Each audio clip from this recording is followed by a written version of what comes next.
Hi everyone, welcome to episode 12. My guest today from West-Island Jiu Jitsu, BJJ Black Belt, Professor Charles Macdonald.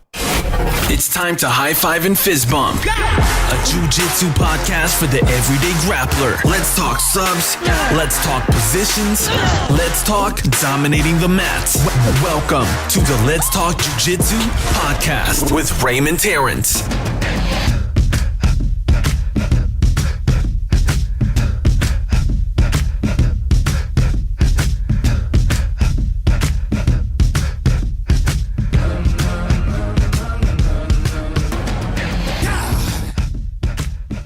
My guest today is a BJJ Black Belt from West-Island Jiu Jitsu. He is with also Isabel Drouin, who is one of his students. And I also have Mr. Bryan Vieira, the new co-host of the Let's Talk Jiu Jitsu podcast. What's up? Charles, let's talk Jiu Jitsu. Let's do it, man. I'm super pumped to be here. Thanks for being here. It took you forever to get on the show, or took me forever to get you on the show. It's okay. We're here. We're here, and it's happening. It's happening right now. So Charles, tell us a little bit about how you got into jiu-jitsu when you first started off. Amazing. I started off in 2000. Am I close enough to the mic? Yeah, that's perfect. Yeah, that's good. I started off in 2008, and I don't remember exactly how I heard about jiu-jitsu itself. Definitely YouTube. And I think it was probably a video of Henner Gracie with his enthusiasm and his ability to really sell the sport, and his passion for it just made me very intrigued. And I was just looking around for schools, found West-Island Jiu Jitsu before we moved to Monster Gym, and started it. And my first class, I remember actually my teacher was Anthony Casella. He's a black belt with Gracie Baja right now. He was teaching me how to do an arm lock from the guard, and I was trying to go to sleep that same night, and I couldn't sleep because I was in my bed and I was doing the move in my head. I couldn't sleep. And from then, it's just probably like it is for everybody else that gets addicted to jiu-jitsu. It was over. And you started, so West-Island Jiu-Jitsu started in a karate school. I think it started He started in karate school. Ron Patton is the owner and founder of the school. And basically we were inside a little karate school. I don't know if you know Jocelyn. Karate was the little. And it started very small, and slowly but surely it grew. But it was a very small club. And so I didn't have the opportunity to train with a tremendous amount of people. It was like a very intimate, like maybe 20 people max. Mm-hmm. And it was, that's how it started. Nice. I actually started jiu-jitsu at West-Island Jiu-Jitsu. No. You don't remember me? Wait. So I started. Listen, man, it's been a long time. It's been a long time. It's a lot of jiu-jitsu. It's too many people. Old relationships rekindled, right? Yeah. now. Oh, dang! This is going down. So I was competing in karate, and a black belt in karate, and then I found out about this jiu-jitsu thing that I realized I knew absolutely nothing about what to do on the ground. So I Googled jiu-jitsu West Island, and you guys came up. West-Island Jiu-Jitsu came up. Were we already in the Monster Gym? No, this was in 2008. This was 10 years ago. That's when I started. 11 years ago, I know. Glenn was a white belt. Yes. I met him there. Yes. There was also Mitch McDonald, of course, who was there, a white belt at the same time. So I signed up, and I was there for a year. This guy, man, I'm telling you, doesn't even remember me. I was not impressive in any way, by the way. I was new to jiu-jitsu. I knew absolutely nothing. And I really got to know Mitch and Glenn at that time. And then I had to make a choice. Do I continue competing in karate, or do I keep going with jiu-jitsu? Because I couldn't keep up both. It was impossible. Jiu-jitsu was too taxing on my body, and it was new to me. So I had no choice. I had to make a decision at that time. So at the time I said, I'll finish what I have to do in karate, and then I'll come back to jiu-jitsu later on. And I ended up doing that. Most people say that and they don't, but I ended up doing it. But I started, and Ron was teaching classes, but there was Anthony, who was there but wasn't a black belt at the time. But he was also helping out. But then there was somebody else. He had glasses. I think he was French. Yes, Bertrand. Bertrand. But there was also somebody else. It wasn't just Really? Bertrand. There's another guy too, and I don't remember his name. There used to, yeah. There's only a handful of people that are still at West-Island Jiu Jitsu right now that started at that time. Yeah. But man, you know what probably happened? Maybe, I mean, I don't know. There's too many. I really feel bad now that I don't remember. It's fine. But I started in It's okay. 2008, and most likely, I was so new at jiu-jitsu that I was probably so focused on learning that I didn't even know who was. I didn't know anybody at that time. Exactly. And I was in the same boat too. And the only reason why I connected with Mitch and Glenn was because at West-Island Jiu Jitsu at the time, I don't know if it's the same, to pass, like get your stripe and to pass grading, you had to roll. So it was like an exam. Like we did in karate. You had a belt test, you had an exam, and then you would get a stripe. So I remember Ron put me to do my first stripe, so I had to roll with That's so cool. like six people in a row. Right? It was one after another. And if I survived and I showed some type of improvement, he would put a stripe on my belt. That's right. So the way we still have tests, I believe. So when we're still a small school, so we can still kind of afford it. I understand like other schools, like let's say Gracie Baja or BTT. I don't know exactly how all the other schools work, but when it becomes a huge organization, it becomes a pain to just. It's still possible to test people. Some schools still do it, but we're still a small school, so we still have tests. So for your first stripe, you have to fight 3 people. Second stripe, you have to fight 5. Third stripe, you have to fight 7. Fourth stripe, you have to fight 9 people, and by blue belt, you have to fight 10 people. So, although we're a small school, most of the blue belts that are produced at West-Island Jiu Jitsu are very solid because, well, there's good fundamentals being taught, but also because I think whether it's at West-Island Jiu Jitsu or any other school, when you're tested for a rank, not that it's more legitimate, but you can't do 10 fights in a row and not be technical. You're gonna die. Especially when it's a fresh guy all the time. So, yeah, I mean. So you guys, you would fight 10 people or whatever, case you're at 5 people, whatever, of the same belt level? Same level or higher. Or higher. You know, so if I'm going for my blue belt, I would only fight blue belts and up. Oh, wow. So, and I don't know. For me, what I find beautiful about that is that you get to the point where you're tired, and everybody knows you're only as good as your worst jiu-jitsu. And your worst jiu-jitsu happens when you're dead. Yeah. So it brings out all the flaws. It brings out the panic. You feel like you're going to die. And so all the mistakes come out. And then after the test, we circle up and the teachers would tell us, this is what happened, this is what happened, this is what, and, oh man, then you really know what you got to work on. Right. And do you test on do you put everybody through the ringer on like a certain time during the year? Is it a couple times a year, or do you go on an individual basis? We try to test. It depends. We try to test now, like every last Saturday of the month. Okay. And so it'll be maybe 1 or 2 people maximum. Or else it takes too much time. But we also have like a sheet. I know BTT has a sheet too. You have to know your sheet. Like a curriculum. Yeah, your curriculum. You have to know everything perfectly. Ours is a little bit looser. It's more like you have to know 3 arm bars from side control.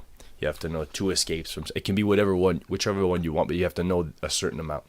But I think, I don't know. Everybody has their own opinion. For me, testing is important. It's important. Definitely. It's interesting. We were talking yesterday because we were at the Abu Dhabi on the weekend, which we'll definitely get into later, and my rage and frustration behind what happened. No. But we were talking about, we were like, yeah, like there can't be many other schools that have a curriculum.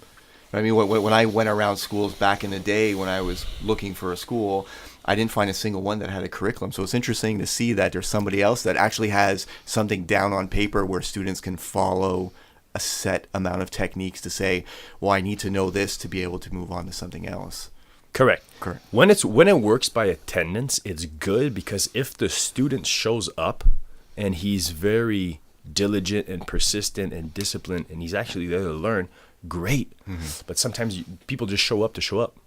And it doesn't mean you're better.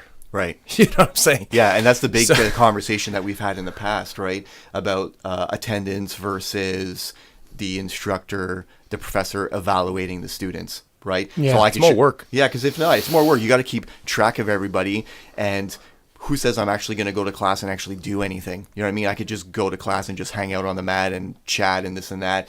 And just because I did 100 classes, It's unfortunate. Should I merit a blue belt? Or Yeah. You know what I mean? So, okay, I could see it along those lines. So, and you recently got your black belt. Yeah, I got my black belt October 27th, 2017. And how was that? Congrats. And, sorry, Yeah. 2018. My bad. Of course, we're in 2019 now. What am I saying? Dang, it's all this sparkling water right here. It's a sparkling water. Fancy, eh? So, how was it getting your black belt? Man, it's crazy because when you start jiu-jitsu and you evolve through the belt, you know it's going to happen one day. And it seems so long, but once you get it, you're like, I'm still the same person. Nothing changes really. And I find myself more interested in the basics. I find myself more interested in breaking down all the layers of the very, very simple moves. My idol is, let's say, Rickson Gracie or Chrome Gracie. And his jiu-jitsu is not fancy. It's all the basics that are done so well. And I find my job as a student of jiu-jitsu is to go back to the basics, and not only for me, but also be able to teach it as well as possible, because obviously when you teach, you have to boil things down to like the strict minimum. But going back to basics. But, And you're not the first black belt to say that. No, Fabio always says that, and so does Fred. He's always said about how important the fundamentals are, the basics are. Or when people get their black belt, you know what I mean? A lot of black belts say, I got my black Oh, belt, yeah. and I find myself coming back to the fundamentals. Yeah. it's crazy. I don't know. Yeah. Well, just we were talking, I don't know if it was with you, talking about Japan, Vale Tudo, 1995, the one in the movie Choke with Rickson Gracie. So when Rickson fights Yuki Nakai, Yes. the small Japanese guy. Yes. So he felt kind of bad because his eyes were so fucked up, So he said, I'm not going to punch him, whatever. And if you watch that match, so I watched it on YouTube, just that one match by itself a few times, and it's all basic stuff. It's all the basic white belt. Yes. Guard pass, establish, side control, whatever. And then he gets to the mount, and he was, methodical like he always is. But in that case, it was like no striking. It was almost all jiu-jitsu. There was almost no striking. And the only reason, the only time he threatened for the striking, for the ground and pound, he got up, and Yuki was forced to kind of turn, and that's when Rickson got his back, and he choked him out, But just to watch him do that methodical, basic introductory jiu-jitsu stuff and just do it so well, and win the match like that, it was. It's crazy. funny. It's funny that you say that, because although competition is what makes obviously jiu-jitsu evolve, you made me think about something where people always want to learn the next cool technique to be able to surprise your opponent in the competition. But what's really hard, and what is in my opinion, the best way to train jiu-jitsu, requires the most patience. And it is the hardest thing, because you need to get good at the basics. And people sometimes don't have the patience. They say, let me learn all these little tricks where, man, like, let's say this one guard pass, like, work at it until you can actually pull it off on most people. It's not that the guard pass doesn't work. Mm-hmm. It's just you don't know how to do it yet well. It's just going to take some time. Exactly. Right. But there's different opinions on that, obviously. No, but that makes sense, because, I've been working on a worm guard, right? Dang. And the worm guard is something that not many people do. So Fred is really pushing the worm guard on me to say, like, let's keep working at it. You're doing something that not many people do. Sure. So and you're getting somewhere. It's going to take some time.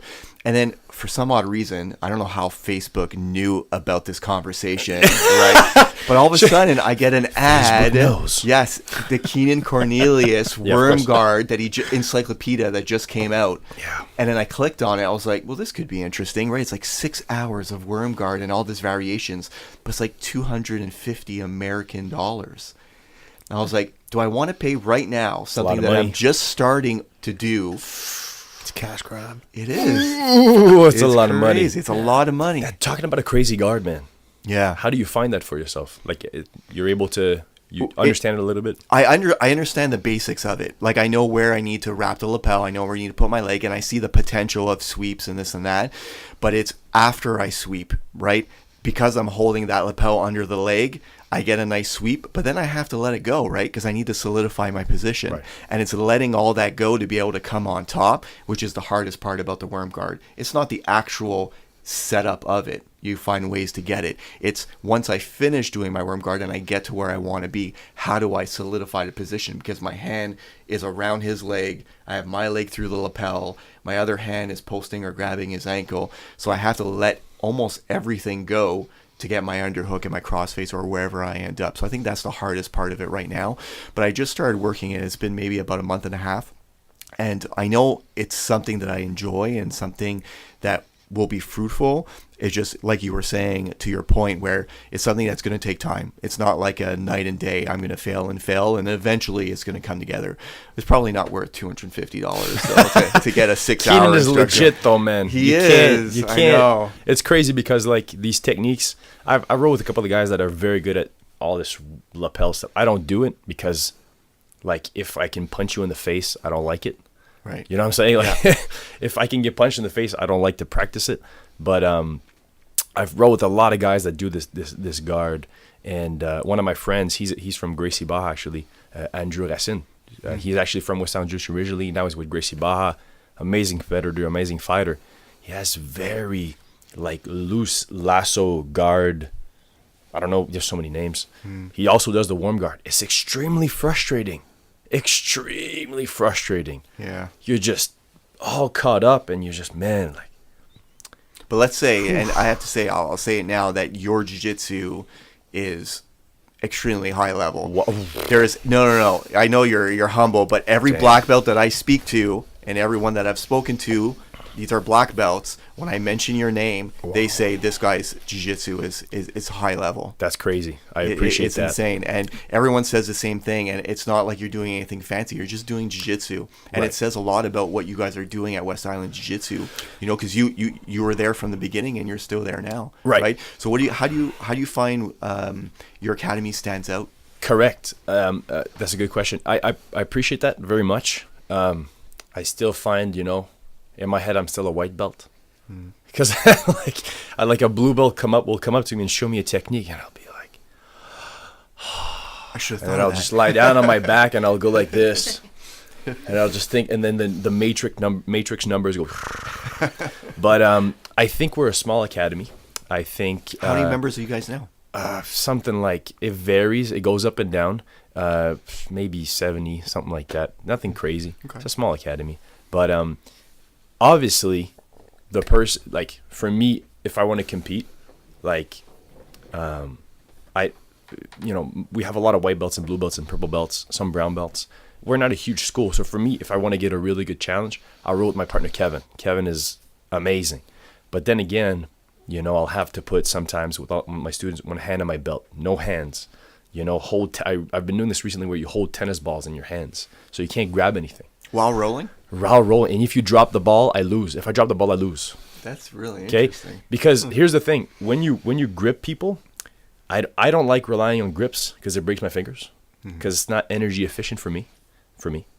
And I want to have the most basic, like, based on framing game as much as possible in weight distribution. So that's what I'll do. So we do fairly well in competition, but we're not the biggest school. But I heard this speech on YouTube of Crone Gracie, and he's obviously extremely high level. Like, he beats everybody up in his school. So how does he get better? That's what he does. He puts a hand in his belt. There's always a way to get better. So you're like creating a handicap for yourself. You create a handicap for yourself. And so, yes, like, if you want to be a world champion in jiu-jitsu, you need to, like, fight world champions. Like, that's cool, But it doesn't mean if you're in a small school you can't get better.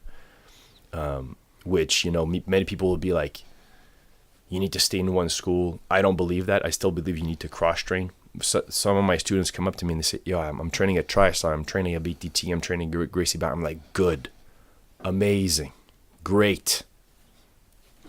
I think he's the only black belt Well, a lot of Maybe. people are scared of that, right? And we spoke Yes. about that in the last podcast. And that's why we wanted to have you on. Is that a lot of academy owners and black belts are scared of that because maybe there's a fear of losing your student to another academy. No, because how many people is there on the island of Montreal? Let's say everybody on the island of Montreal is a jiu-jitsu practitioner.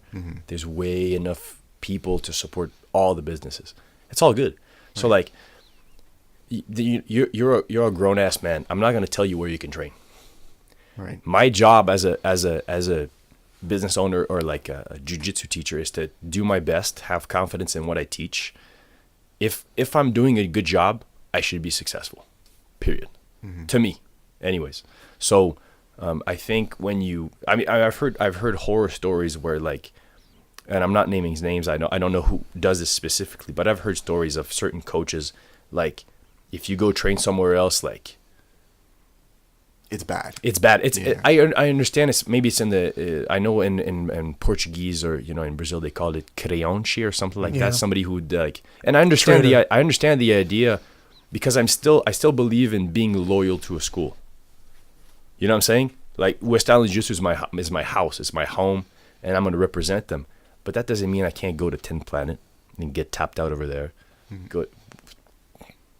Right. Why not? Because you're still coming back and training at your Exactly. club, right? I understand the idea of changing schools. That's different. You can change school if you want, but then I understand the idea of representing a school. But cross training, I don't know. Okay, so let me play devil's advocate Yes, then. yes. What do you personally get out of it?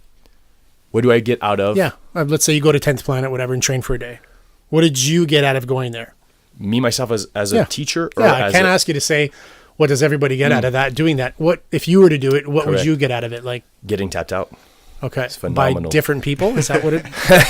No, but, okay, because you don't have that at your school right now. Well, no, it's not just that, but rolling with different bodies, Right. being exposed to different techniques, different mentalities. That's the benefit. You learn by getting beat up. Yeah. Unfortunately. Oh, I know. I know you know. I've been learning to get beat up. I didn't ask. I know you're a brown belt. You've been doing it for a long time. Purple. Purple. I thought you were brown belt. No, but good, yet. good for throwing that out. No, purple. Maybe soon to be.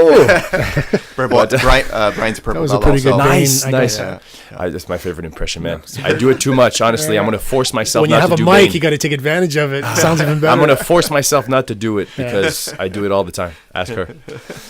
But no, and I appreciate you asking. How our school does, but like my personal inspiration in jiu-jitsu, my biggest inspiration is Hiron Gracie, and just his mindset where he doesn't care about getting side mounted, he doesn't care about getting tapped out. And basically that mindset, it might not work for everybody, but it allowed me to get really comfortable being on the and bottom. oh man, Me too. I It's totally great. agree with you. For that, I Yes. totally agree with you. It's great. And when And you I say that because I'm on the bottom a lot. So I got to fight. I don't have the same energy as some of these, 25-year-olds that are in the class. So I find myself at the bottom a lot fighting from there. So I've learned to survive pretty good against some big guys, whatever.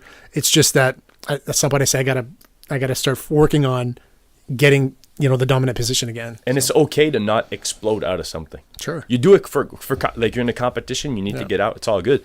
But if you really want to get comfortable in all the bad positions and see stuff coming, because that's what really makes you escape something, is you're very calm and aware and sensitive to everything that's happening.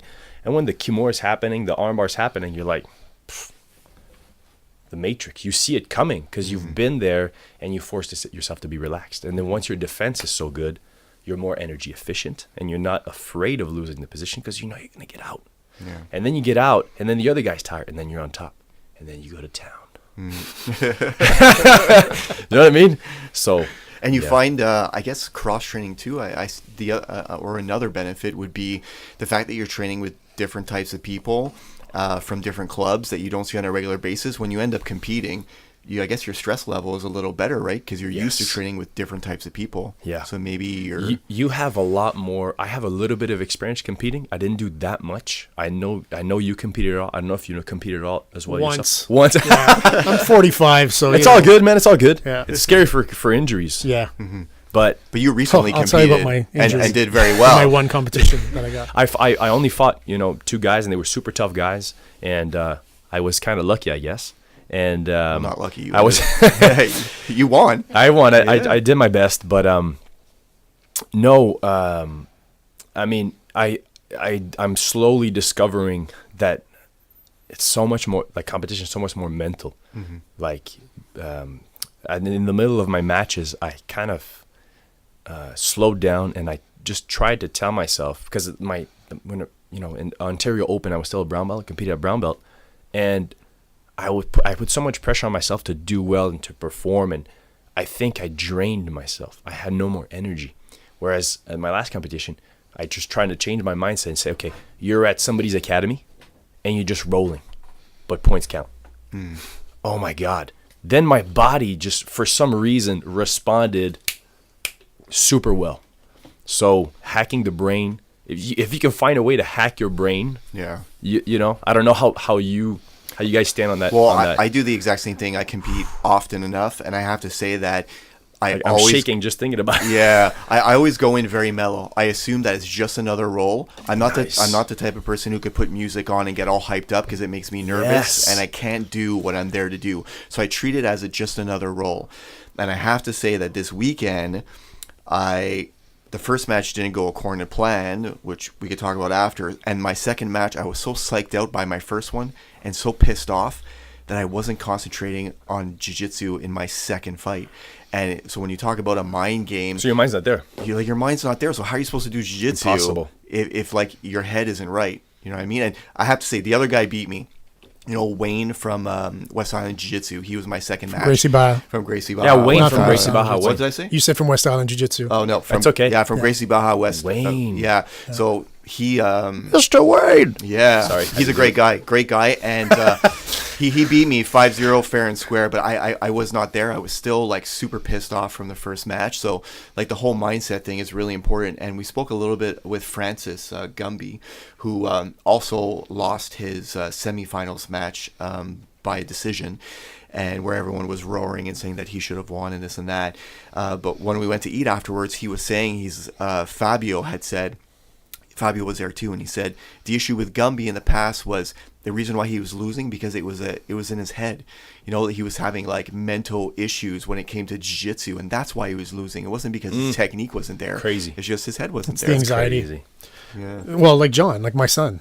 He's probably the worst one out of everybody. I have a 21-year-old who's a purple belt, Wow. and he's really strong, big guy, and he smashes 240. people in class. 240. He's like you. He's 240 with not much fat, and he's 5'11", 5'10", 5'11". He's a big guy. He's a beast. But you get to competition, and he freezes up. Not the same. Of It's not the course. same at all. It's all gets in his mind. head, and It's all mind- he's mental. always like checking out his competitors. Oh, and no. sizing them up, and oh yeah. I think one of my friends, she owns a very big cheerleading Squad. squad, school, whatever you want to call it.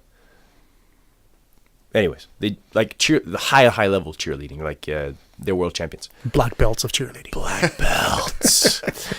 Yes. And they compete on the world stage, which is basically like for jiu-jitsu, like ADCC or Abu Dhabi, whatever, the biggest stage. And before I went to compete, she was like, don't focus. And you make me think about that because your son, you say he looks at the competition. Yeah. Whereas she was like, you can never focus on somebody else because the only thing you control is yourself. Mm-hmm. So you go into the competition knowing what you can do and basically just focus on yourself. Yeah. And no, but it's such a mental game. It's so stressful.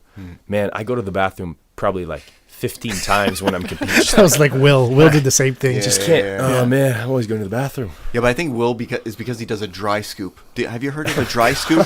No. Yeah, You mean So- like protein terrible. powder, creatine, Yes. or Pre-workout. Like Pre-workout. Oh, jeez. Right before his match yesterday, No. he put a little scoop. Oh, he no. takes a scoop. I was like, Will, like you have no water. You want me to get you some water? He looks Did he at cough me it? and he just downs it. I'm like, that it's going to kill you. Like, you're going to die on the mat. And, You're gonna die it's on the crazy. mat. Like, I can't take pre-workout with water, and even just a pre-workout alone gets me too crazy. This guy's taking it straight. Yeah, but it's not worse. It's gotta probably be worse. No, because if you dilute it in water first, it's in liquid form. It goes into your system much quicker than a solid will. Right. I only know this because of diabetes, right? When you drink a soda, Science. your sugar level will spike like within minutes, But if I have a banana, it takes longer for the sugar to get into my bloodstream. So it takes longer for my blood sugar level to rise because it's in a solid form. Liquid form is almost instantaneous. So he's doing it just because he's crazy, is what Probably. you're saying. That's Okay. Will, right? Okay. I will. That's really insane. Will. Stop dry scooping. That's intense, bro. Are you? Do you encourage your students a lot to compete? Yes. I mean, I think there's a tremendous amount of benefit to competing just for the exposure to the pressure, the stress. Basically, what we do in our tests at school recreates the same. It's the same thing, ish. It's not exactly the same thing because they're your friends, but it recreates that same pressure. So, Yeah, puts a spotlight on them kind of thing. exactly, Yeah. exactly, and you need that. And one of the beauties about jiu-jitsu is that it doesn't lie. The mats don't lie. If you suck, you suck, and you're gonna get tapped out 100%. So, you need to be able to perform in all situations. And if you don't test yourself, if you don't expose yourself, especially to competition, you'll never know. You'll never know. So obviously it's not a real fight. There's not a street fight, but the intensity is close-ish. You know what I'm saying? Somebody's trying to kill you, Right. like choking you. So But you must have also, like every club, a large percentage, and I would say like when we go to 95% of your students who will never compete. Exactly. Who just come to jiu-jitsu to do jiu-jitsu. They Joe have no Blow. interest, Right. and they'll eventually get their black belt if they stick with Yes, it. that's fine. They just... I mean, yeah, it's a good question, man. Yeah. I see what you're You saying. see where Like, I'm going, Should right? you? Yeah. The only thing I would add to that is, especially like in older guys, right? So I've competed only once. I might compete again one more time, but I don't see it being a regular thing for me, right? But you know what it is now? What? A jiu-jitsu competition. Oh, okay. I know what it is now. Okay, yeah. I thought you were going to follow that up with something. No. I get what you mean. Yeah, I do know what it is, but not really because it's only been once, right? So I can't assume to have the same knowledge you have or you have in competing because I've only done it once. But I guess the older guys, the main thing is not to compete all the time. But my main goal is absolutely to get my black belt. And then it'll take the time that it takes, whatever. And the difference, I think, is, and I used this analogy before, but you have two black belts that are next to each other. We all know that there's varied levels of black belts. You have black belts that are here and black belts that are here. Yes. But they both train the same way and probably the same amount of time, give or take, right? But one is just way better than the other. But it happens. You have, a surgeon will go to, med school for the same amount of years in the same class as another guy. But one is just so much better at that craft than the other guy is. It's just the nature of your own personal abilities and your own talent and stuff like that. And you both worked hard, but one is just much better than the other. But Age plays a factor because you're going to get hurt. Oh yeah. If we say, do competitions, you're never going to get hurt. No, you're going to get hurt at some point. It's just in jiu-jitsu, period. Yeah. But I think everybody should do a competition once before getting a black belt. Because when you, your ability to perform under pressure is not the same though. Because when the pressure's on and it's not that it's not the real deal in the dojo when you roll, but it brings a different aspect for sure. You get used to rolling with the same people, right, day in and day Yeah, out, so you you get start comfortable. recognizing, patterns of people. Cross training. Yeah. Cross training. You need to get caught.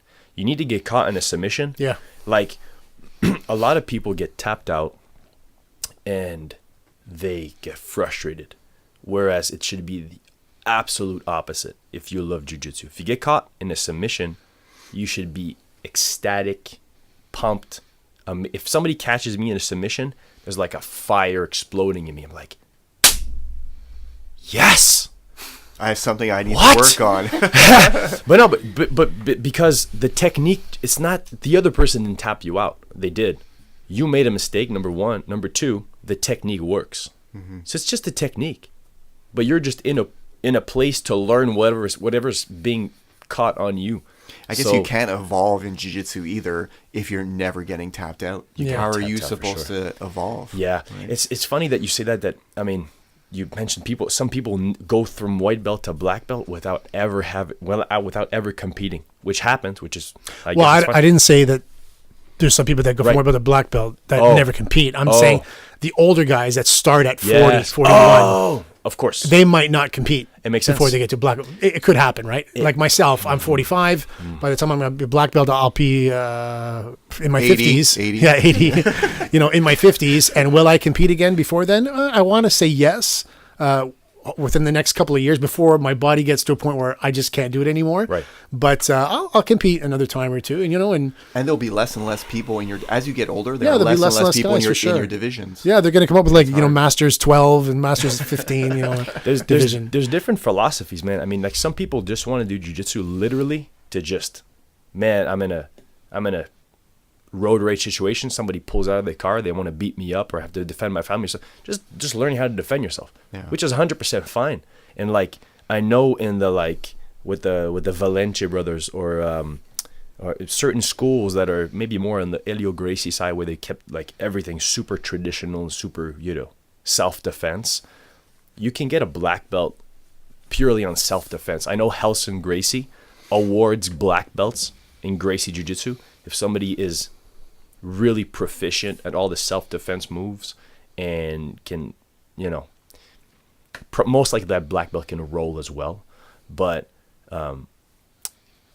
most people do jiu-jitsu to defend themselves. Yeah. To just learn how to defend themselves. Do you guys do some self-defense? We do a lot of self-defense. So we're affiliated to Bravado, okay, with Sylvain Moroni on the South Shore. Okay. The guy is he's a 4th-degree black belt under Heuler. He's a master of jiu-jitsu.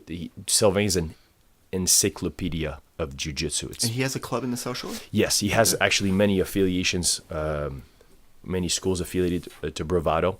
I'm not sure all the locations there, but he's under Heuler, so self-defense is critical. So we do teach basically jiu-jitsu.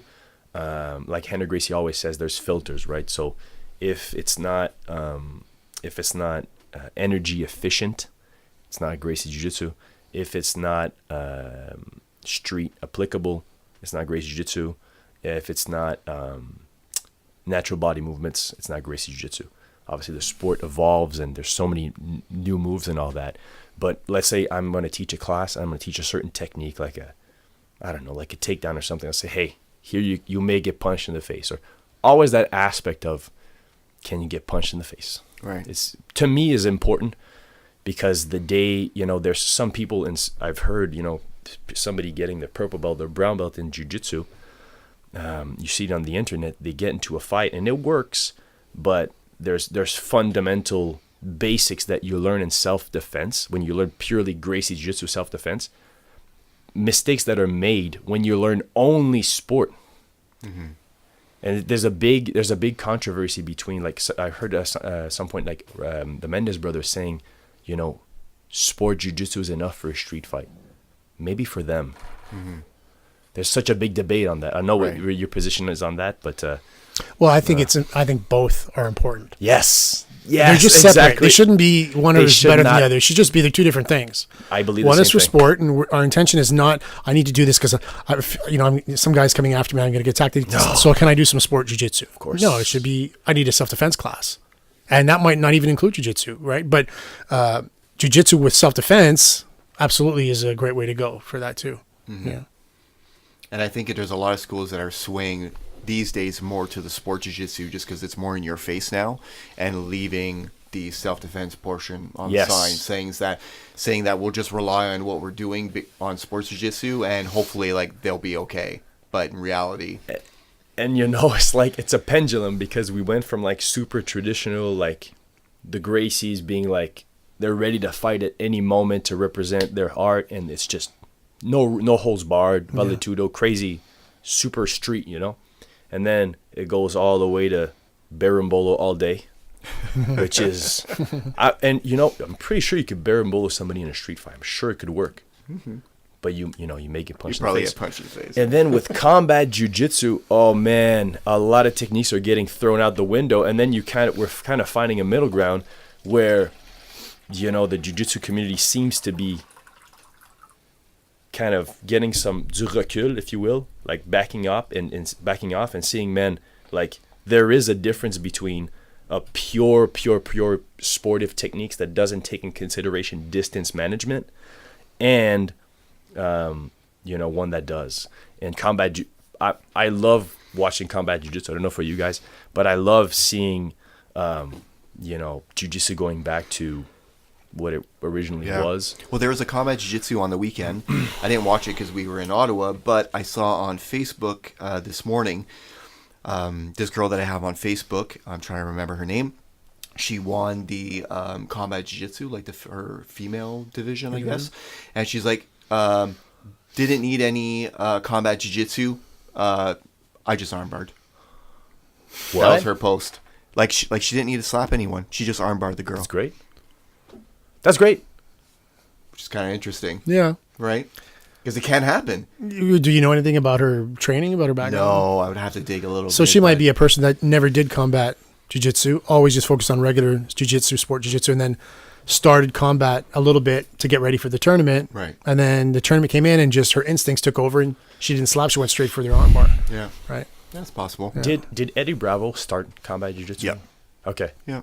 I think the biggest fear for... Hold on. Eddie Bravo I wouldn't started say he it? started... Like He started invented it? EBI. Okay, well, so... Yeah, but hold on. If you're talking about like the Vale Tudo matches. So Okay, yeah, so that's a different story. Yeah, Yeah. he didn't start like the art of doing jiu-jitsu and hitting someone. Right. No. But he put it in the spotlight to say, let's do competitions, you know what I mean? Like a With- tournament. Right. So where you we get organized it. palm strikes Yeah. and... because you can see like videos online of, the Gracies back in the day, No.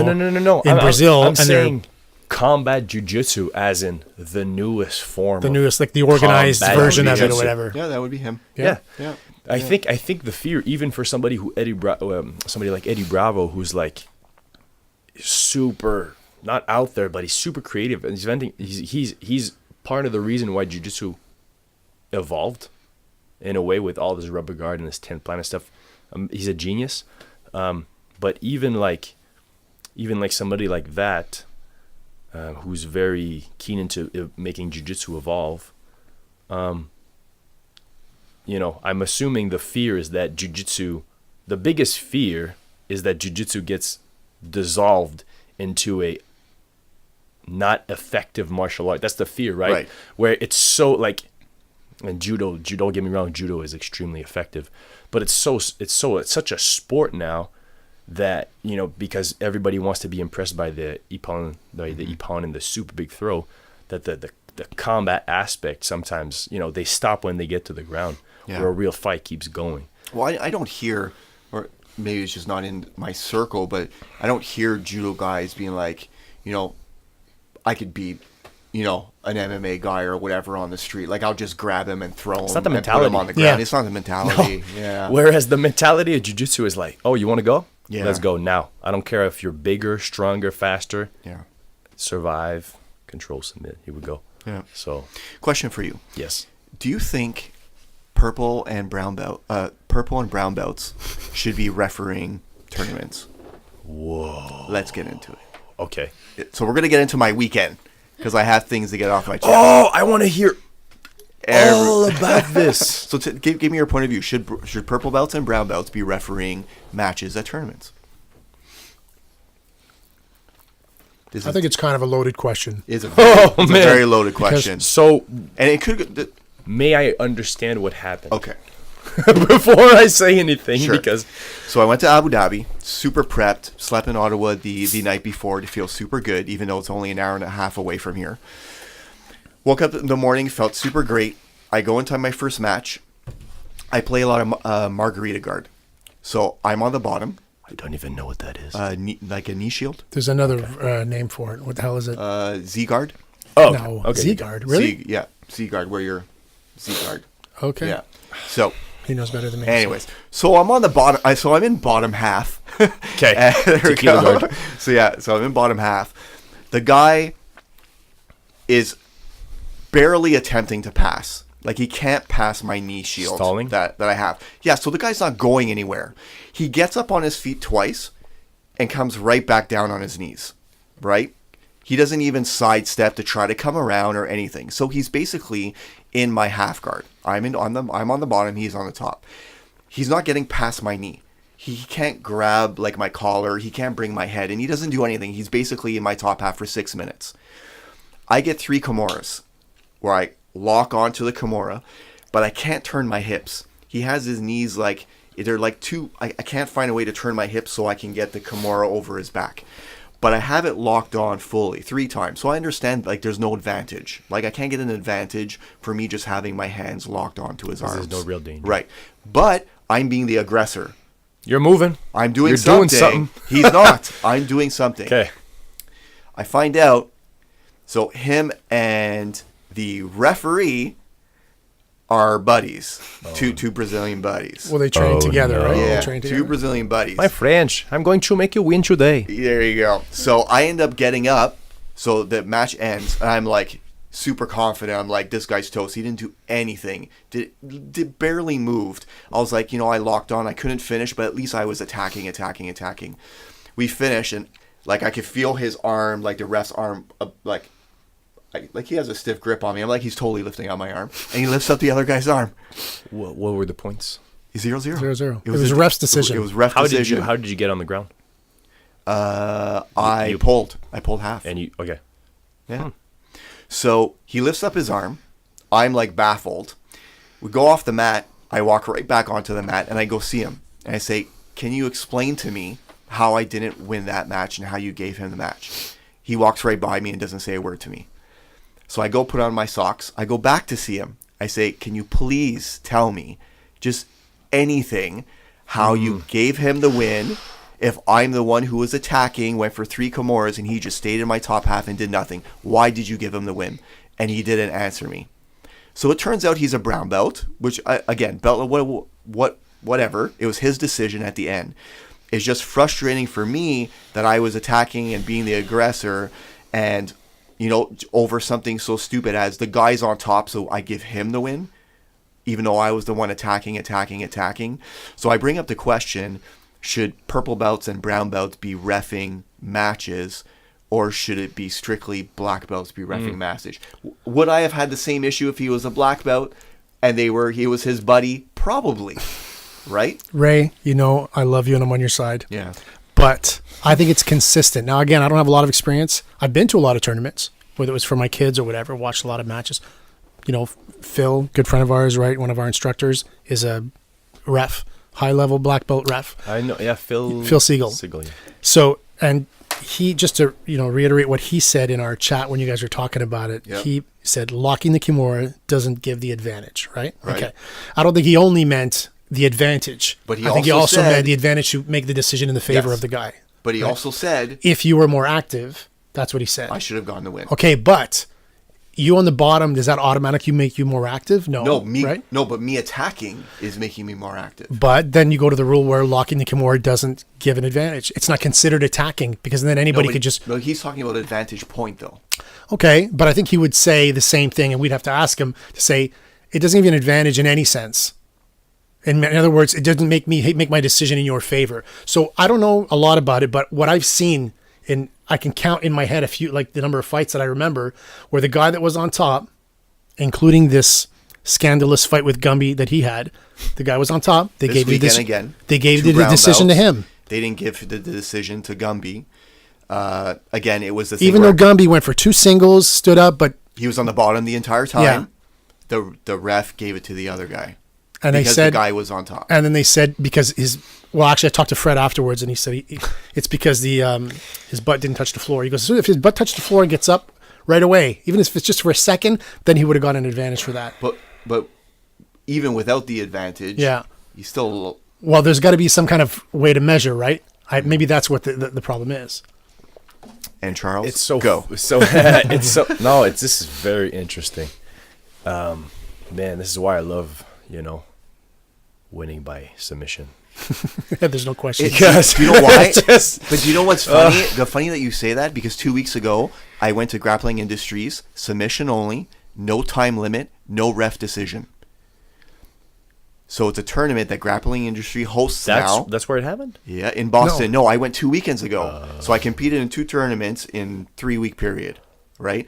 So I went 2 weeks ago to the Grappling Industries. My first match was 26 minutes, right? What? I ended up subbing the guy, but it took 26 minutes, and I subbed him. My second match, I subbed him in 10 seconds. Dang. My day was done. I subbed both guys, gold medal, and a story. Wow. But that day, I beat 2 guys. I beat 2 guys. Yeah. It wasn't what was on a scoreboard. I subbed 2 guys.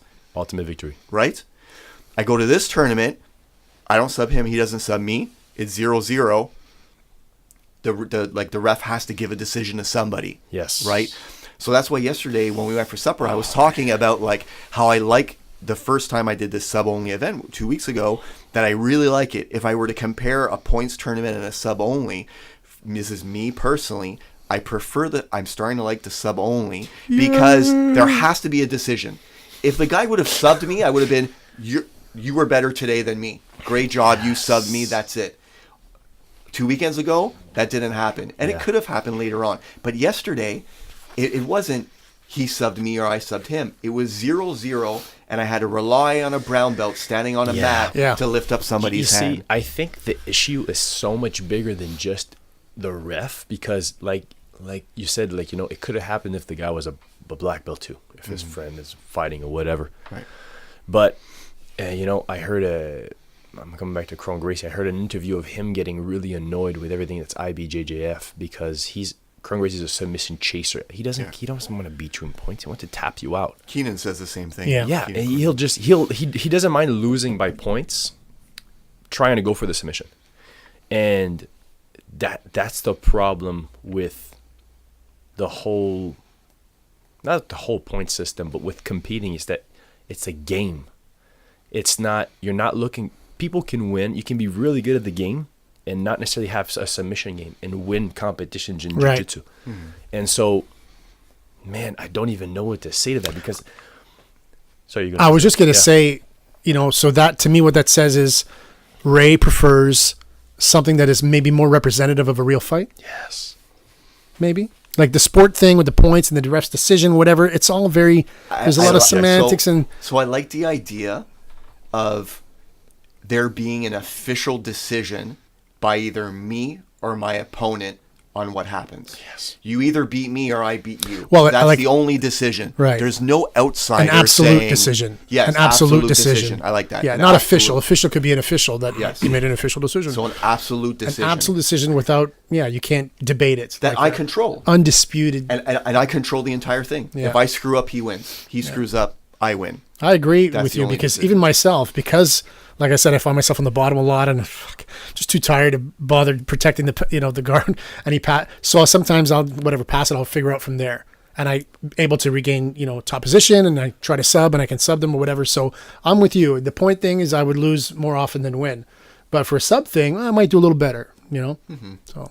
Yeah, man. I mean, it's funny because I competed, not the last one, but the one before. I was fighting a guy, and the ref was not the best. Same kind of situation. I ended up making enough points to win, so it was definitive. But in a situation like yours, it's so everything is like, it's a thin line between winning and losing. But so I was passing the guard, and it was a pass, man. Like I cleared the leg, my knee was on the hip, I was controlling the head. 1, 2, 3, like a big 3 seconds, and he doesn't give the point. And now my teammates are yelling, Isabel is yelling, my coach is yelling, give him the pass. They're yelling like crazy. The guy doesn't give it, and maybe 7 seconds later he gives the pass. So it's like, it's the nature of the game. And I think, how could it be better? I don't know. I think that if you have a black belt that teaches, when you get to a black belt level, you should most likely have enough integrity to be able to take the right decision. Now, brown belt, black belt, it's super hard to say, but and probably not ref your teammates or your students' matches. That should be some. That should be a thing. Just switch mats. That should be switch a with thing. the ref next to you on the other mat. Yeah, I totally agree. Switch. I totally agree because there is, maybe you would have made 2 points. He would have had no choices but to give you the win. Yeah. But because there's no points and time is up, and man, you were attacking, you were active, but it's his friend. Yeah. And they're so adamant. They're so adamant about not questioning the ref. That's another thing I was going to tell you. I know. The ref, and Phil would tell you this. He would say, if somebody came up to me and said, "Why didn't you do this?" He would have done the same thing, just ignore you. I know. Right? Right. Yeah. So because of that, they should really make sure that the right person is reffing that match. So there's no question. Because we can't go question them afterwards. We have to respect the ref's decisions. So make sure you have a ref that can make the right decision. And I have to say, going from a submission only 2 weeks before to this, Same. it's completely different. But I should have won in points, and I should have subbed him. Mm-hmm. I didn't do my job. I didn't do my job. He should have subbed me, and he should have won in points. He didn't do his job. So we're at an even playing field, right? Right. So it's kind of like, so now I have to get a third guy who's standing over us to make a decision. Basically, nothing happened. Basically, it's not a fight. Nothing happened. It's Anyway, so so getting to that, I don't want to complain too much about it because, as you can see, I'm still a little pissed off Still about tender. it, and it's You're sensitive. still frustrated about it. Yeah, of course. So it's one of those things we were talking about, the mental game. Yeah. I really need to take the time to reevaluate my whole thought about me competing so much. Continue doing points, and if I'm going to continue doing points, I need to accept that this is going to happen. There's going to be crappy refs. There's going to be bad decisions, and if I can accept that, then great. If I can't, then I need to say to myself, I'll do sub only. You know what I mean? And then there's a real winner either way. You know what I mean? There aren't many sub only events is one thing. I like to compete often. If not, my body starts freaking out, and I'm like, I do jiu-jitsu because I'm competitive in nature. I need to be able to compete. Cross train. I need to be able to see other people and do things. I need that, or else you stagnate. I can't just go to jiu-jitsu, do jiu-jitsu, and come home. It's not enough for me personally. That's not why I do jiu-jitsu. I do jiu-jitsu to prove something to me, not just at the academy, but outside also. And that's just me. That's just me personally. So I definitely need to reevaluate this. And in the meantime, I will drink a lot of wine and eat a lot of cookies, and that's the plan. It's so interesting. Because the whole mindset behind those two different types of competition, completely different. Yeah, completely different. Because if we're in an IBJJF match or like a points match, I can't let you take me down. Yeah. That little first takedown is everything. Oh, yeah. Whereas it's insignificant in comparison to the fight. Who cares if you take me down, man? I'm going to choke you. Yeah. Who cares? So that the whole mentality it's just totally different. Where when it's sub only, it's just like, let's fight. Let's go.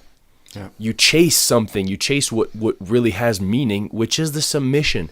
And so I don't know what's going to happen with the Gracie Jiu-Jitsu Global Federation or something like that. It's something that Hickson started. Yeah. Exactly. Yeah. And his mentality, I like, obviously I'm biased, he's like my idol, but a lot of people are biased, I think. Man, he's so good. He's so good. He's like he is the last samurai. So, he was talking about the rules, and he had a little bit the same, the same ideas where these little, points and advantages are insignificant, and people need to be pushed and encouraged to engage. It's a fight.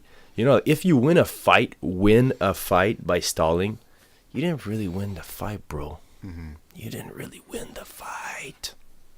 And then there's the old school, the old school mentality. Because I spoke to Fabio about this when we were eating last night.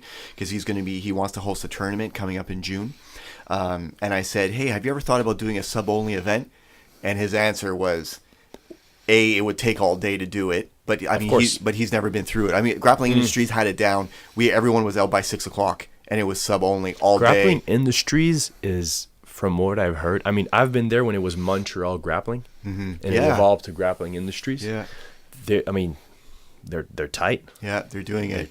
But again, Fabio has an old mentality, and for him, he's sticking to points, and that's what he wants to do, and it makes sense, right? Because that's his world, and that's fine. You know what I mean? That's Not only that, he also made a good point saying that he's going to follow one of the main set of rules, right? Either the IBJJF or because he says it's just easier. You're going to start modifying the rule set to accommodate your personal taste, and then everybody's confused and like, well, wait a minute, isn't it IBJJF? Yeah, but it's IBJJF, and you're allowed to do this. Or so it was an important thing. When I asked him the question, I didn't think about it, and then he answered, and I was like, yeah, that makes a lot more sense. Grappling and Jiu-Jitsu has a good setup for that though, for their sub-only events and even their regular Jiu-Jitsu, because even in their regular Jiu-Jitsu in the gi, I mean, you can reap and stuff, but they have a big poster. It's a huge poster, and they have all the belts. Yeah, with little X's and check white, marks blue, and stuff. And it has all the techniques, and it has X's for each belt on what you can do and what you can't do. So you can never say, I didn't know. You know what I mean? It's like there's 4 banners. It's on the website. Like, it's everywhere. You know what you can or cannot do.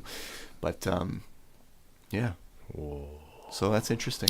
The other thing when we were talking about the point system and everything with the sport aspect, what I find frustrating is, and again, it's only from watching. I didn't live this. When I had my one competition, I got kneed in the face and bloodied all over the place, and then went back in. Then I got subbed. So it was an accident. It was fine. But when I watch John, when I watch you guys, watch everybody, a lot of times these guys, and even for sure, but you watch matches on TV or on YouTube or whatever, you'll see guys stalling a little bit, what they can get away with. They'll look at the clock and they're playing the clock. And then I know one particular guy, I won't mention any names because I have no problem with it. I just don't know if he wants me to mention his name.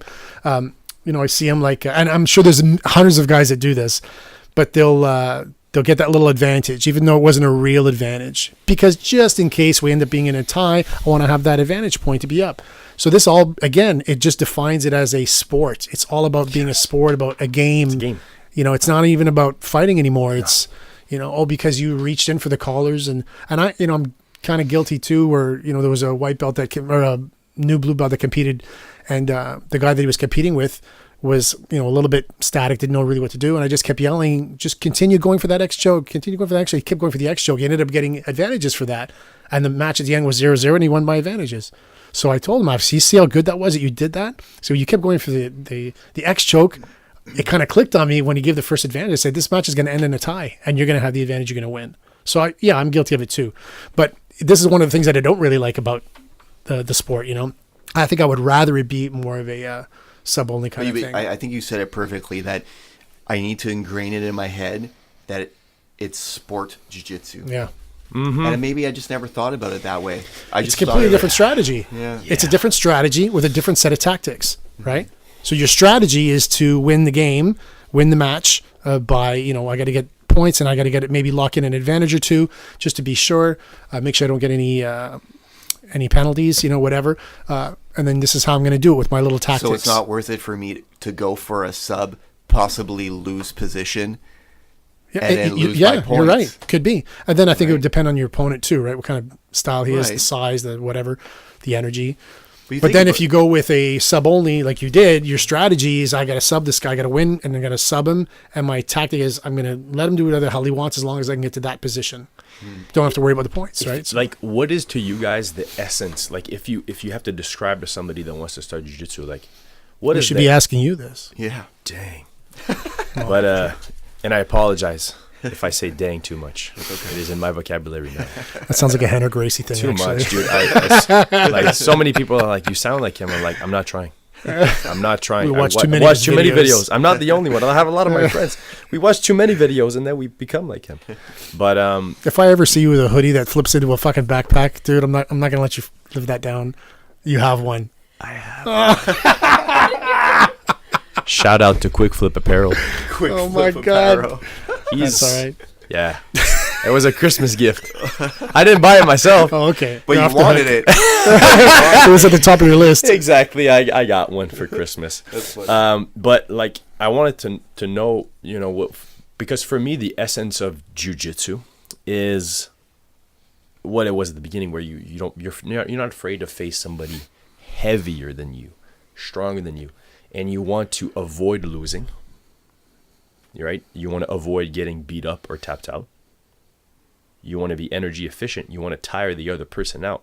But your ultimate goal, which is sometimes what the goal is in the game, is not the same as in a real fight. You're right. Now, how can you merge the two goals? I don't think you can. That's the thing. That's the problem. That's so, what you said before. So We have to be able to separate both and say there's one. when you go into a competition, that needs to be clear in your head. Yeah, that's smart.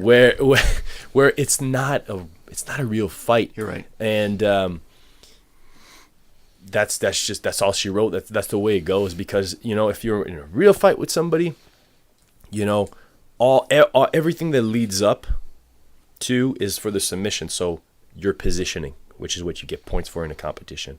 You progress in a linear fashion until you can have such a dominant position that your goal is not points. Mm-hmm. It's to choke somebody unconscious or break their arm, or both. Mm-hmm. So that is the hardest part. And it's a game, man. You have to be and some guys are just expert at the game. They're just, it doesn't mean you have the best jiu-jitsu. Like, obviously there's a correlation. If you're a world champion, you're good in jiu-jitsu. Yeah, there's a reason for it. There's a damn good reason for it. Like somebody from BTT Cascal. I never roll with him, but I know he's a monster. You should roll with him. I would love to roll with him. I need to get beat up. So obviously he's an absolute beast, but it's not always a perfect indicator of how good your jiu-jitsu is, how good your timing is, how good your technique. Somebody who's able to fight in a street fight or a fight where they're striking for 2 hours, survive it, and then get the submission, probably won't win in the tournament. Mm-hmm. But he'll win in a real fight. Right. You know what I'm saying? Because you have all these constraints with time, with points. You need to be explosive. It's not true that you can be 100% energy efficient in a competition all the time, because the guy knows what you know as well. And there's this time limit. So you need to make stuff happen and be explosive. And I think you should get Cascal to come in and do a seminar for you guys. absolutely, that'd be great. That'd be amazing. Yeah, That'd let me be talk amazing. to Cascal. You definitely need to get him in. Yeah. There's different levels. There's different levels to being a black belt, and It's that guy is on just- the top. That's exactly what I was thinking about when I was man. giving that analogy about Of course. two doctors, having the same training and just one being so much better than another. Yeah. It's a perfect example. He's been doing it for a long time, eh? He's I don't a know how young old he guy. was. Yeah, he's He's 27, 29, I think. Yeah. Yeah, he's a Well, he young might guy. be turning 30 now, no? But again, he has this mentality. So he's very good. He's well-rounded. But I mean, when he competes, it's I do X, Y, Z, Yeah. and I will do everything I can to get to X, Y, Z. His goal is to get to those 3 techniques. So he drills those 3 techniques against every body type, every gender, like you name it. His goal is to get to X, Y, Z. So if he fights you, or he fights another black belt, bigger, smaller, doesn't matter. He's going for those 3 techniques. You know and it's that's coming, it. but you can't stop it. That's the thing. Yeah, it's really gorgeous. interesting. It's funny because you need to know a lot of techniques to be good at one technique. Yeah. So wow. So he has this very specific game. He sticks to it, and that works for him. And he believes that if you're a competitor and an active competitor, You should have that. You need to have that mindset that I'm going to take the 3 or 4 things that I know I'm really good at, Right. take everything else and mold it to those 3 or 4 things. Because if you end up here, I want to get here. If I'm over here, I need to come back to here. You want to get back to that core. So he has that. So he works a lot with our competitors and really molds them into, okay, what do you do really well?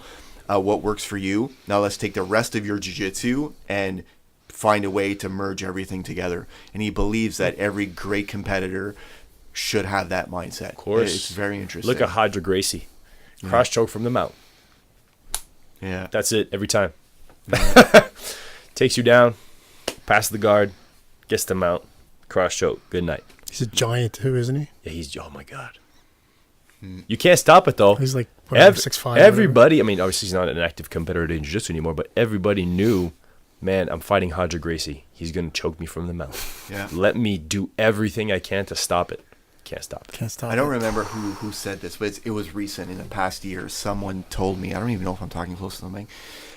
Someone told me that the best technique is, I think I mentioned it last podcast too, is a technique that you know is coming and there's nothing you can do to stop it. Incredible. And that's pretty cool. It's like Fred, Yeah. Fred and his Kimuras. You know he's going to Kimura you. You know, right when you high five and fist bump the guy, Oh, no. I need to watch out for the Kimura. But he's going to land the Kimura. And he's going to Kimura you. Oh no. And you can't stop it. And that's the best technique. Yeah, it's like a cartoon. You see a little bubble saying, "Okay, no Kimura, no Kimura, no Kimura, Kimura, fuck, shit." Yeah. Yeah, that's his thing. That's his That's thing. Fred's thing. So on the topic of, because I definitely want to talk to Isabel. Yes. Your last little thing for you. I mean, we can come back to you. This whole cross training. So we spoke about when I did the podcast with Mark and Brian, and we spoke about bringing the jiu-jitsu community together and having people closer. Let's do it. And I said, if anyone would be up for something like this, it would be Charles. So you're open to have people come to your academy, right? Did you hear about Versus Me? Versus me. VSME. VSME? Come on, get with the times. It's VSME. called VSME. I thought it was Versus Me. No one says Versus Me, Well, though. what is it? An acronym? I am now ashamed of myself. It's VSME. What does VS stand Come for? on, get with the times. How old are you, Charles? VSME? How old I are you, might be Charles? with you on this one. Okay. Charles. How old are you? Me? Yeah. 28. No, you're not. Yes. Are you seriously 28? How old do you think I was? I thought you were like 38. He's 28 years old. Dang, man, 38. Crap, I thought he was my age. Listen, Isabel loves the beard, but I think I need to shave it now. Yeah. Oh, I thought you were my age. You're 28. I'm 28. I'm 28. I'm Wow, 28. that's Yeah. crazy. But So you should definitely know it's called VSME and not Versus oh Me. no! But why is it called VSME and not Versus B? What do you mean? Like, what does it stand for? I think officially it's Versus Me, but everyone says VSME. Okay, so for the record, I will now call it VSME. And I will call it Versus Me. Yeah, fuck you guys. I'm calling it versus me. Okay, Yeah, so what about it? What were you saying? I'm not sure. It was last weekend. I'm not sure the name of the person who was organizing it, but I know. I'm not spreading rumors or anything, but I've heard that the goal of that event is to pass through every school. It is. So the goal, so any school can go and speak to the representative. I think they only have one in the States. They don't have an official Canadian representative. So you call the guy in the States, and the guy in the States will hook you up with somebody here. Right now, the only, or one of the main schools in Montreal is the 10th Planet that's willing to do it. But it's open to any academy that wants to host it. We're going to do it. Well, You guys what wanna is do it? What is we it? want to do it. Me and Kevin, we talked Please about it. do We're it. like, let's do it. I don't know what it is. What is it? I told you about this. Maybe. Brian never listens to me. Dang. So Damn. he's the best co-host. so VSME, versus me. Versus me. So gi no gi, separated, right? Like any other tournament. Sure. It goes by a point system. Okay. So during the year, you accumulate points for all the versus me that you do. See, I'm getting used to the versus me. So what you do is you go to these competitions.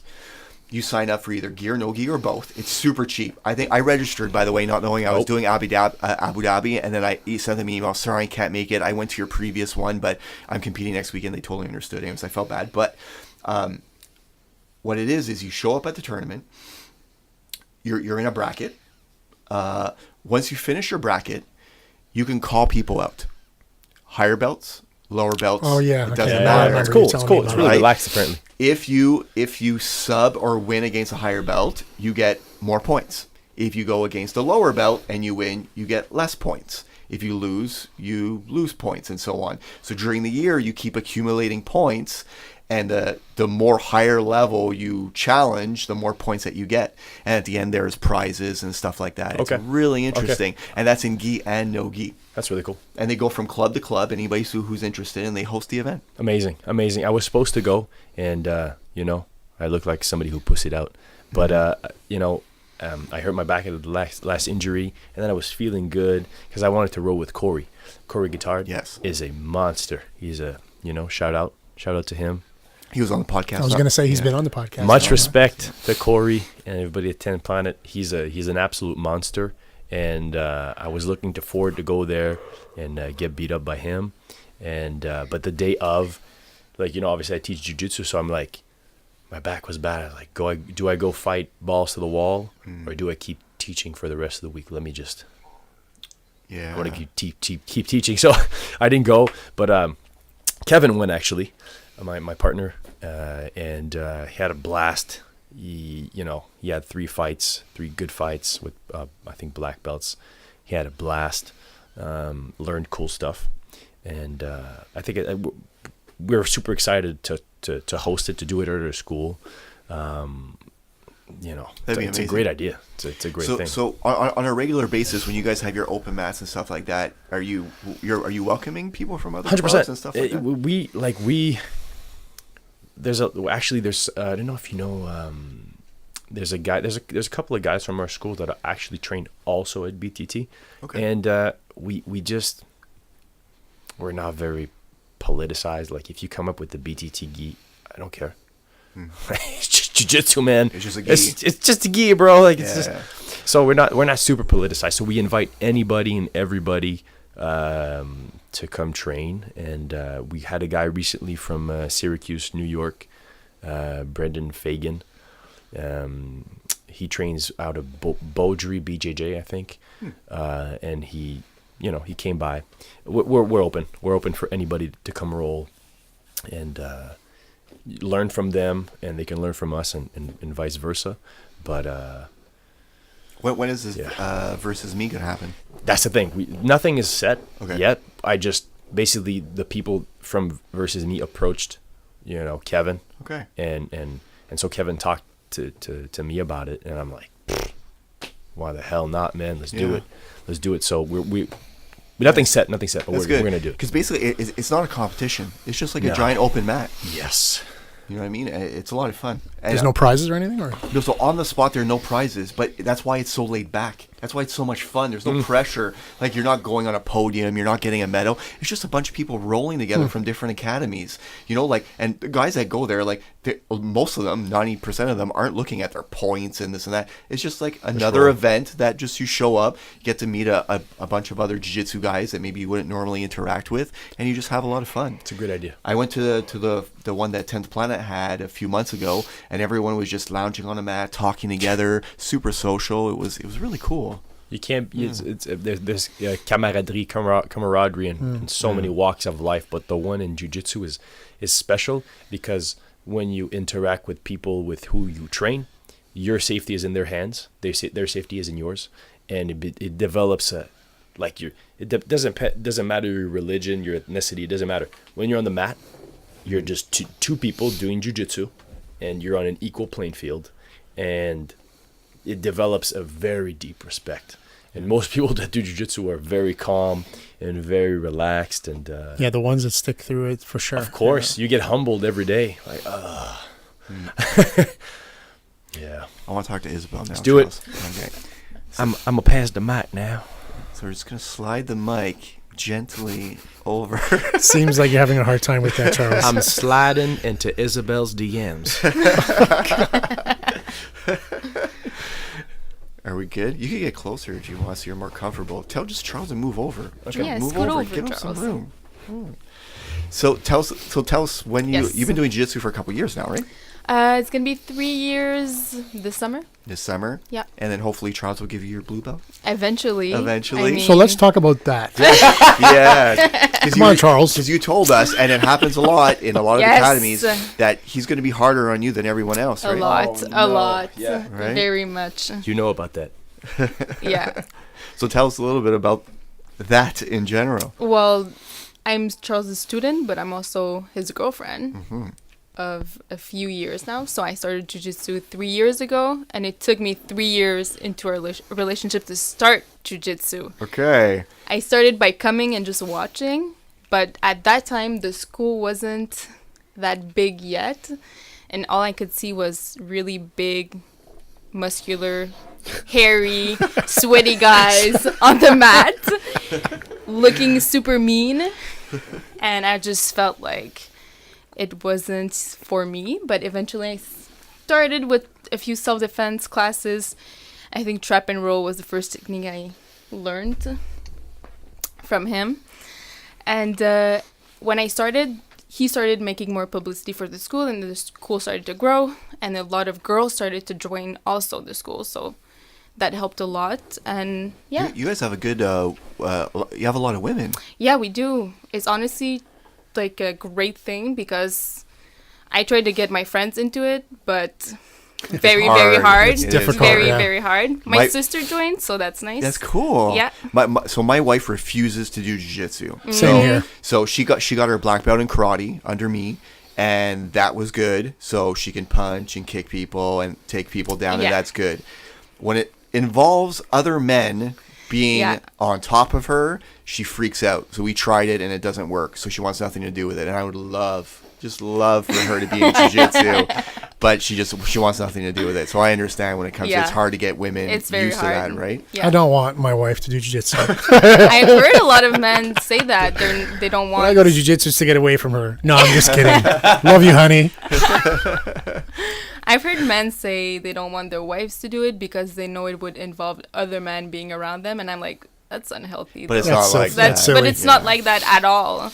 It's not like that at all. Yeah, when I first saw it, I thought it was awkward to watch Charles spar with other women, but now I'm just like. And you realize what it's about. Yeah, right? Now I kind of feel dumb that I thought that before, really, because I spar with other men all the time. Well, all the time when I actually go and train to spar, that's another issue. Isabel needs a little bit more training for the blue belt. She's close. Yeah. Apparently, I have skills, but not enough time on the mat. Mat times. How much do you train during the week? It really depends because with my schedule and school, work, and I do other sports also. So I probably train 2 times a week jiu-jitsu. Okay. And I used to do a lot of privates with Charles. Okay. Well, obviously. I would too if I was dating the professor. I'd be doing privates all the time. So how much do you charge for privates, Charles? Well, listen. We can figure something out. We can work something out. Okay, good. Okay. Yeah.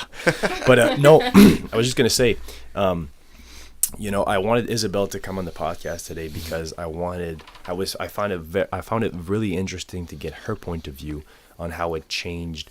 Obviously, the cliche is jiu-jitsu changed my life, but it's true in many ways. And coming from her, I just wanted her to be able to express what it changed for her. Obviously, she's not a competitor. She's not going to go out there and try to get medals and all that. That's not her goal. But it changed a lot of things. And yes, I am harder on her because she's my girlfriend, and I do that because I care about her. I want her jiu-jitsu. When you wear a new belt, you don't want to you want to represent that belt to the fullest, So that's why I asked her if she wanted to come today, because I was like, man, your point of view is very valuable. Maybe to other girls that have a fear of what could happen to them when they're around certain guys. Just the lack of confidence of your boundaries, you know what I mean? Mm-hmm. So, yeah, that's why. Dang. And now she gets the mic back. Yeah, exactly. So you have a lot of girls in the academy, and you have, obviously, guys in the academy. Yep. Do you roll more with the women in your academy than the guys, or do you find it's even? I think I'm pretty sure I roll more with the women. Because it's just easier, and honestly, with every woman in the academy, I'm probably the biggest and the heaviest girl right now over there, so I can understand also what guys feel when they spar with someone much smaller, because I can't put my whole weight on them usually. Right. And by smaller, sometimes I'm like 50 pounds heavier, so... By saying that, you reveal your weight. No. Not at all. I'm not ashamed of my weight. Talking about? That's what I'm talking about. That just means she's rolling against a woman very, with some very little confidence. people. That's what I'm talking about. Okay. Charles is now banned from taking the mic. We've never done that, but we're officially doing it now. Okay, I'll stop. So you said you're working, going to school, and doing jiu-jitsu? Yeah, and doing other sports. What other sports do you do? So I trained at the gym, like regular training, and I also do pole fitness, which is completely different sport as jiu-jitsu. But for me... What is it? Sorry, I missed that. Pole fitness. Pole fitness? Yeah. Like pole dancing? Yeah. Okay. How did you miss that? I didn't hear what you said. I would hear that from a mile away. I've never heard it referred to as pole fitness. You know what's really funny though? I gotta say this really quick. So when I moved from St. Leonard, so I grew up in the West Island and then moved to another district in Montreal, and then came back. I found an apartment, and I really liked the apartment. I wanted to be closer to my now wife, so we went to go visit it together. And inside of the apartment, there was this random pole going from the ceiling down to the ground. And I was so oblivious. I was like, what is this stupid pole doing in the middle of the room? My wife's laughing at me. Oh, is that a support pole? Yeah, exactly. And it turned out it was one of those fitness poles. That's what she was doing it for. Yep. The That's question really cool. everybody wants to know is, was the pole slimy when you got there? No, it wasn't. It Okay, was super yeah. clean. All right. It was super clean. That's really cool. Do you Yeah. find that helps your jiu-jitsu? I started pole before jiu-jitsu. Okay. So I feel like grip-wise and strength-wise makes me a lot stronger than regular, like if you never did any sports and you start jiu-jitsu. Like someone that rock climbs, for example, would have Right. really strong grips. Yeah, Right. yeah, exactly. Okay. And pole fitness is very, very, a very difficult sport. So lifting yourself up on the pole and also gripping with your hands and your legs and your arms made my triangle chokes very strong. That makes sense. That makes sense. That makes sense. I got in trouble actually because there's this girl at jiu-jitsu this woman who has very big thighs. And I was told that I shouldn't call them thunder thighs. Like my wife was like, don't say that to her. But now she laughs about it. But she has really strong thighs. When she gets you in a triangle, Yeah. like there's no, like she doesn't need to pull down the head or put the arm across your face. Like you're Who's tapping talking right about? away. Gabby? Cheyenne. Oh, Cheyenne. Okay. Dear Lord, she's got legs that there's no tomorrow. But I mean, there's a benefit to have really Yeah, strong legs. there is. Yeah, that's really cool. So you're still doing that and jiu-jitsu? Yeah. And Okay. I try to train and go to school and work. So What are you doing in school? I'm studying human resources. Okay. So finishing in like a year. Can't wait to do that. Yeah, nice. Oh my god.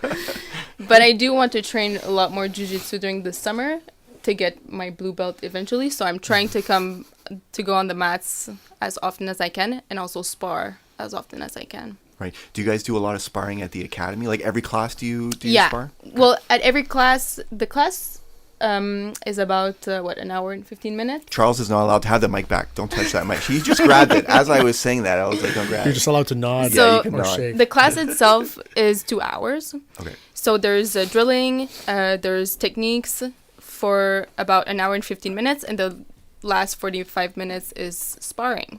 Okay. It's intense. So yeah, Wow. And your rounds are how long? How many minutes? Or does it vary? it varies. Whoever puts the timer on, usually would be like 5 minutes, Charles is flagging that it is 7 minutes long. 5 to 7 minutes. 5 to 7 longer. minutes. Nice. Yeah, Okay. Okay, that's good. yeah. So that's a long class. Yeah, that's Yeah. what I was thinking. I'm like, that's intense. We used to have 2 classes, so 2 classes of an hour. Okay. But now it's just one big class. You can come in and leave also if you need to leave, because not everyone Can can stay for 2 stay for hours. 2 hours. Okay, that makes sense. Yeah, because that's a big commitment for 2 hours. Sure. Yeah, Yeah. but since the open mat is the last 45 minutes, we close the class and then there's open mat. So you can leave after we close the class.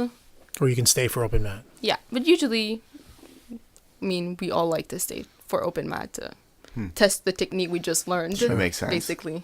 And for you, competition is not in the books. That's not why you're doing jiu-jitsu, right? That's not why I started jiu-jitsu. I feel like right now I have enough stress on my plate to do a competition. Right. But Charles is pushing me a lot to compete. To compete, yeah? Yeah, he's like, I'm even gonna pay you your competition. I'm gonna do everything. If I do it, are you gonna do it yourself too? I'm like, I don't know if I'm gonna compete. I feel like jiu-jitsu for me is a lot about self-defense and Right. feeling confident in my skin and controlling my environment also. If I feel like I can, protect my boundaries, I feel like I'm much more comfortable living life. It can be doing a job interview. You're more confident speaking in front of people. For me, jiu-jitsu has affected all those things in my life. So doing a competition, for me, it's like, Right. I mean, I feel like it's going to get the worst of me out Okay.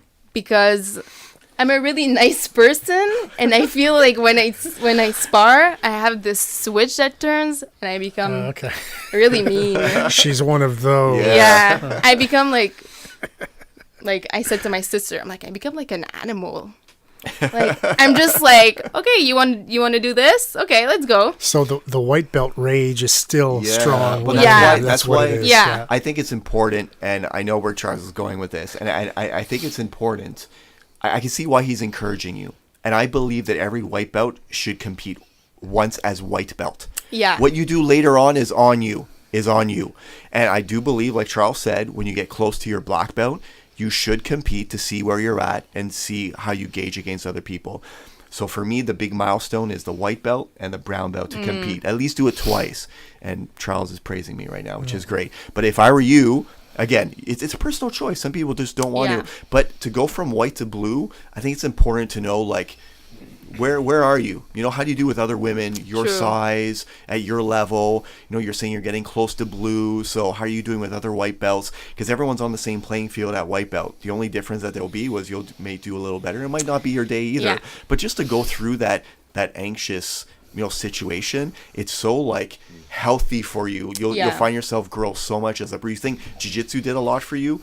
Competition will just make that explode, right? I'm 100% with, like, competing. I would do it. I've done pole fitness shows with a friend, so I performed on a stage, so I kind of know what that the nervousness.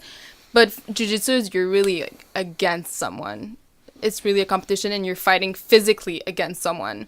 So it's really a different type of stress. But maybe I'll do it during the summer when I don't have school, basically, and other stuff to do, studying mostly. But yeah, it's something I think I'll do eventually. Before, maybe. I for sure want to do it before my blue belt, because then you go blue belt and then it's something else. Yeah. It's a different world, yeah. right? Yeah. Well, every time you get promoted, it's like you fall down all the ruds of the ladder. It's like, I refer it as going from when you're in high school, you're in secondaire 5, and you're, like, the coolest, you know? In grade 11. And then you go into CJEP, and you're just right back down. Shit, yeah. You know? Kind of like that. And your sister just started jiu-jitsu, or? She started a little bit after me. I would say a month or two after me. A year? Oh. Yeah.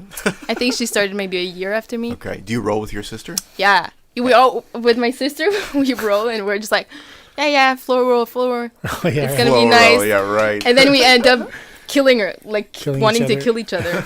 Yeah. We're like, has it ever finished? You finish rolling and, like, you've had maybe some bad vibes afterwards or stuff like that? Or has it always been friendly afterwards? It's always friendly. Yeah? That's good. Well. Most of the time. I usually would tap her because Oh, man. I want to be at the next open mat to see both of them go at it. But it's all, honestly, it's all fun and games. I really do love that my sister joined jiu-jitsu. That's really cool. Because I'm, like, at least someone of my friends, or just people I know that are girls that joined. And she's younger than you? She's older. Oh, she's older than you. Yeah. Oh, that must be great. Tap out your older sister. Yeah, that's it. I wish my brother would join jiu-jitsu just for that in itself. But you could relate to that too, because your son, I mean, you and your son roll. It's the other way around. My son, like I said, right, he's 21. He's been doing it longer than I have too, but he's just miles ahead of me. But yeah, he just throws me around the ring like I'm nothing. So, wow. Yep. It was a real ego adjuster for me. And I think it kind of made it worse for him in terms of his ego. But, yeah. Right, because he knows he could tap you out. Yeah. Yeah. It happens. But you know what? In order to try to keep him grounded, I have to do things that I wouldn't do with anybody else. So I'll be like, ha, I won. He's like, what are you talking about? I tapped you 3 times. I'm like, yeah, but you tapped me 3 times with your arm bar. And you know, because my son's thing, he's really good with arm bars. So he's always going for chokes. He's trying for other things, whatever. And I don't let him. I defend. I force him to go to his armbar. He gets me in the armbar, and I try the escape, and I'm quite bad at the armbar escape, so he'll get me. And I'm like, that was my win. He's like, what are you talking about? Because you did another armbar. You had to get me in an armbar. You can't tap me any other way. Same submission counts like 1. Yeah. You know? that was another thing too that, I mean, we spoke about people always going for the same choke or going for the same submission and not evolving in any way. And, like, I mean, there's 2 trains of thought. Like Pascal says, that if you're a competitor, right, you need to focus on just a few things. But the everyday jiu-jitsu guy needs to learn everything, right? You need to touch everything at least once and put it into practice many times, and then move on to something else, and maybe that will become your thing for a while, and then move to something else, and so on. But people have a hard time doing that, especially when things are going really well, because you do one thing really well, but eventually people catch on, and that one thing you do very well doesn't work anymore because people are starting to get to know your tricks, right? Yeah. So Well, it's funny. Then they get good at avoiding it. So I get good at avoiding my son's armbar, but now he was not now, but at one point, he was forced to try to set it up a different way, come around the corner without, me seeing it coming, and he gets it in. So just by me doing that to him, it actually helped him improve even his game too. Right. So, cause he can't just kind of grab it and throw it in anymore. Cause now I see it coming. So he's forced to do something else, trying to trick me into getting it, and then he'll get it. And now it's like, he's getting better at it. And that's why it's important that your teammates evolve also, right? When Yeah. they're evolving, you're evolving at the same with them, time. sure. And you need that. And I think that's when we spoke about cross training. That helps everybody out. You have a guy from another club who shows up and starts, doing things much differently, and it just helps everybody. Yeah, you can talk now, Charles. It's fine. It's fine. You can come back to the mic. Thank you very much. I will give the mic back to Isabel if you want to. That's But okay. I was just going to say the mentality where you don't want to teach a technique because it's I understand where it comes from. You have your special technique and you don't want to teach it because... Do you know people who are like that? Because we spoke about this recently. In my jiu-jitsu growth, I haven't been exposed to that. My teacher, Ron, Yeah. is like, oh, it works? Cool. Yeah. Amazing. And he's always been like, teach everything to everybody. Yeah. Because then they get good. And And it with- forces you to get better. And with online now, you could find everything online. You can't hide anything from anybody. No. What you think is your move that like works on everyone, and you're going to keep it as a secret. I mean, the guy's just going to go online. He's going to find it, and he's going to find the counters to it and whatnot. And even if if somebody is really good at something, like with Cascal, with Hodger Greasing, with all those things that happen, even if you know it's happening, if you know it's coming, even if you know the technique, it's just like the word is out of that special trick. If you're really good at it, it's gonna happen. It's going to happen anyway. It's gonna happen, man. So yeah, That's interesting. Good. I want you guys to shout out the academy. No, you could keep the mic if you want for a second. Yeah, that's good. So people can find you on Facebook. yeah. So we have a new website. It's westislandjj.com. www.westislandjj.com. All the info's there. And you have fancy merch. I saw you got hoodies and everything now, eh? Yeah, That's nice. yeah. We have That's certain. nice. I mean, we don't have. We sell our merchandise. Huh? Rash guards. We sell rash guards now. We're like I said, we're not the biggest school, obviously, but we have a little bit of merchandise. But that website, we're on Instagram, West-Island Jiu Jitsu, on Facebook. But we give out free weeks to anybody who wants to try Jiu Jitsu, and You have to pay for it. You guys are inside of a gym. Yes. So there's we're actually I don't want to announce anything specific, but we're definitely within a close period of time we're going to be moving. Okay. So that might not be an issue because people had to pay for a facility fee because we use basically the Monster Gym's locker room. Right. So there's a value to that, obviously. Everything regarding to price might change and everything, but one thing's for sure, we always give a free week. So and we're super open to roll with everybody. So if you're from another school and you just feel like stopping by and just rolling one time, our schedule's online. Check it out, and we're always open. 100%. I'm coming. Yes, I'm taking Bryan with me. Okay. we would love to, and I just want to say thank you. We're closing the podcast. Yeah. Well, I had one more question before we close go up. for it. And it's something that I wanted to ask a little while ago, but I forgot. Yes. What is your lineage? So, originally, Ron is a black belt under Sylvain Maroney.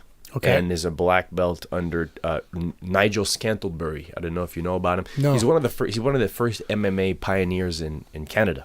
So Nigel is he invented his own style, if you will. It's Thai Jiu-Jitsu, right? So it's a mixture of Thai boxing and Jiu-Jitsu. And so Nigel Scantlebury basically studied a plethora of arts, and he kind of came up with his own thing before MMA existed, really, or was popular. And so, Where did Nigel learn jiu-jitsu from? Hensel trained a lot with Henzo, and back in the day, a long time ago, so he's super old school. Nigel is like, shout out to Nigel. He's super old school.